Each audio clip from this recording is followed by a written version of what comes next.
Здравейте, казвам се Владимир Попов и се занимавам с автомобилни салони повече от 10 години.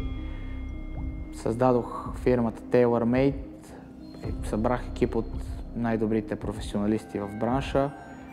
Направихме най-голямата база в България, най-голямото ателие за преработка на автомобилни интериори, яхти и лодки. Но именно днес искам да ви покажа Mercedes AMG GTC, как един иначе заводски салон може да му вдигнем нивото и да го направим още по-съвършен, отколкото е излезнал от завода. В заводски интериор следваме линиите на колата и подобряваме детайлите, като например праговете са пластмасови и са от няколко различни материала. Ще ги направим алкантар от таблото и продължаваме назад линията в купето, която в момента е с мокет. Мокета го премахваме, защото мястото на мокета е на пода и слагаме и там също алкантар. Стелките ще ги подобрим, като направим естествена кожа камп с сив лицев конец, който е същия като бордовете на седалките.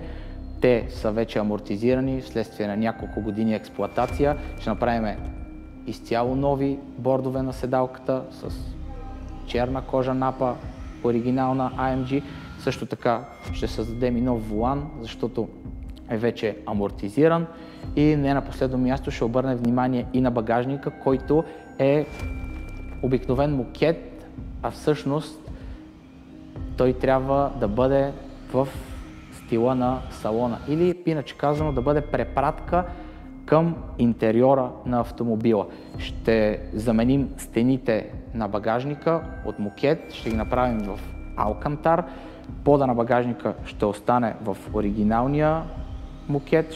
В средата ще изработим стелка от естествена кожа, следвайки линиите на средната част на седалките ще бъдат с същите фигури, а на гърба на багажника ще бъде гладка кожа и ще сложим топъл печат, логото на Edition 50, което е характерно точно за този модел. Колонките и седниците в автомобила са алкантар и ще продължим линията, като направим и кората на тавана от същия материал, както и ще добавим още карбон.